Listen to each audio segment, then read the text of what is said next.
Bismillahirrahmanirrahim. Recently, I gave a talk with the title Lessons MIT Did Not Teach Me to fellow MIT alumni via Zoom.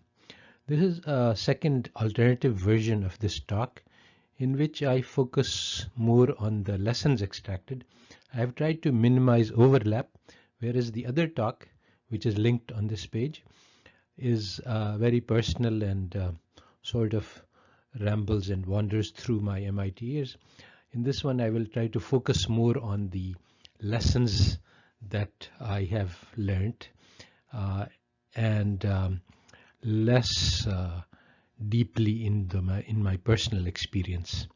So this is an independent and separate talk which has little overlap with the other one. It is important to understand that the America I arrived in 1971 was another world. It no longer exists. Even the millennials, they have no conception of what America was like in 1971 when I arrived. There were so many things that were very good about America. First of all, of course, Americans were self-confident leaders of the world. There was the concept of being all-American.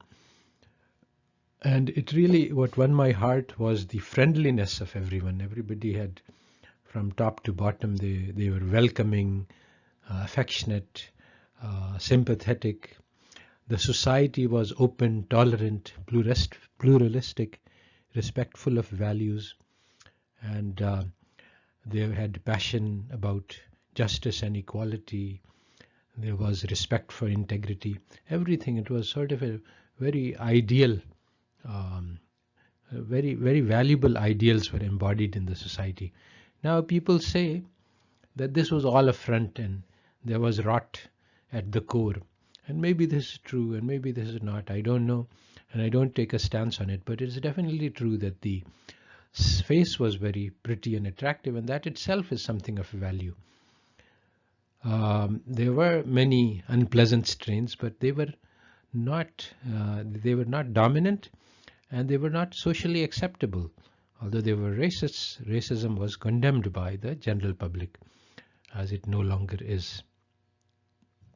When I arrived at MIT, I took courses in mathematics, chemistry, physics, computers, and many other things. But what I did not know at the time was that this is not really what I am being taught. The real important things were what I was not taught. And by not covering these important questions, I was being taught that these are unimportant. These are things that we must figure out for ourselves. Um, there was an explicit rejection of considering the bigger questions. When we asked our teachers about the important questions, like what is the meaning of life, we were told that you have to first learn small things like 2 plus 2 equals 4, and then you will be able to answer the big questions. Even though this was not true, no matter how much chemistry you learn, you will never learn about the meaning of life. So there is a little mystery here, that why did our education ignore all of the most important questions that we human beings face in our lives? When I arrived at MIT at the young age of 16, with no real knowledge of anything, what did I need to learn? The most important thing I needed to know was, what is the purpose of existence? What is the meaning of my life? And then what are the capabilities that I have? Who am I? What makes me special? And which direction should I develop my capabilities? Should I become a chess player? Should I become a mathematician? Should I become a chemist? Or what? What are the things that I can become? And then among these possibilities, what is the best possibility? What should I become? What should I choose? What are the paths on which I should strive? And then, of course, that we all have only a few moments of life. So it's important that we should spend them in the best possible way. So what does it mean to spend our lives in the best possible way? How can I get a rich and fulfilling life? And suppose that, of course, people might say, and people do say, that nobody knows the answers to the questions. then the question is, how can I learn the answers? What are the ways in which I can struggle to find out the answers to these questions? Answers to these questions are in many books of ancient wisdom, and they have been discussed throughout centuries by human beings in different cultures, traditions. So it's not that these questions have never been discussed, but it is true that they are not part of the modern curriculum. Socrates says to know thyself is the beginning of wisdom, but I was never taught how to learn about myself. He also said that a life unexamined is not worth living, but I was never taught how I can examine my life. Aristotle talked about knowledge being based on learning about four whys. There are four types of causes: the material cause, which is the wood; the formal cause, the shape of the table; the efficient cause, which is the carpenter who makes the table from wood and nails and design; and then there's the purpose.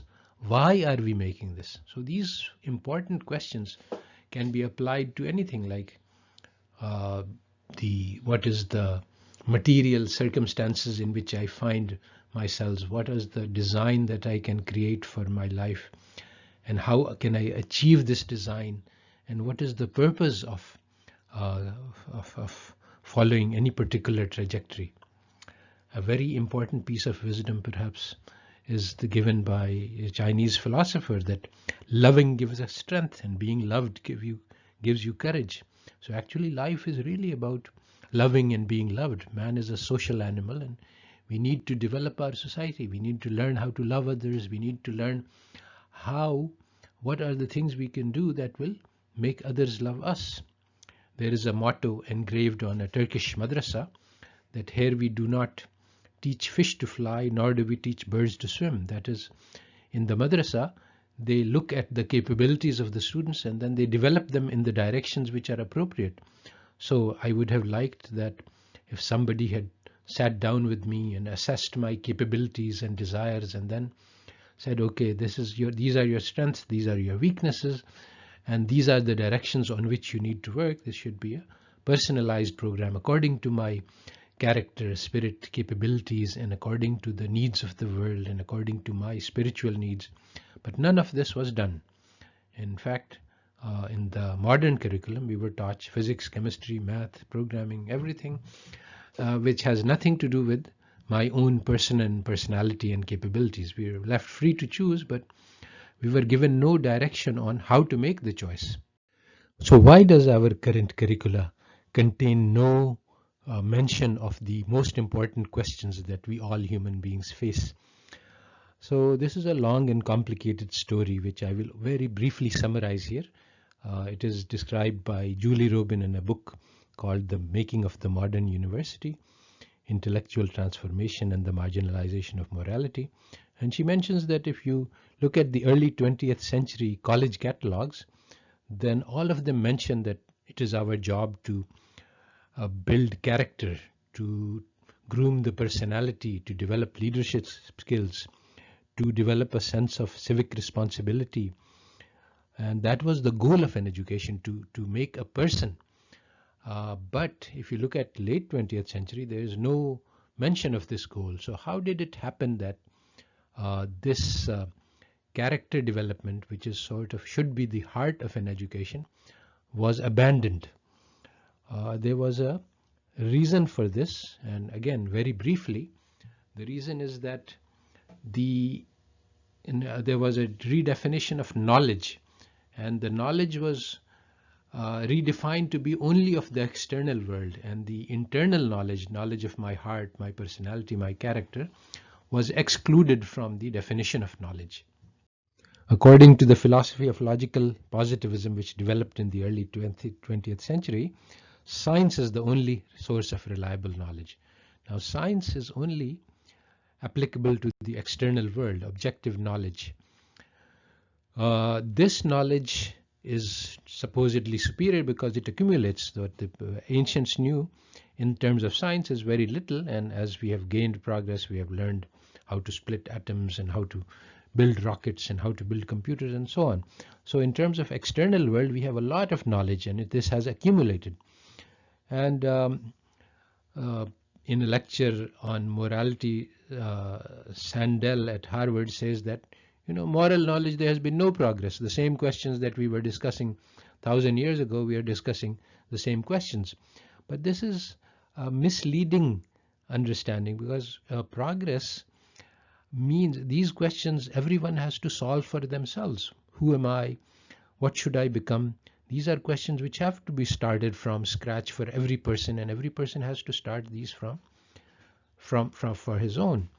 Every human must rediscover and learn what it means to be a human being. So internal knowledge is very different from external knowledge, and actually it is far more important. It is much more important for me to learn who I am and how I should live than to learn chemistry, physics, and mathematics, because what I need to know, and what everyone needs to know, is how we should live. And these questions are not addressed in the modern curriculum, because according to logical positivism, these are not scientific knowledge, and therefore these are not any kind of knowledge at all.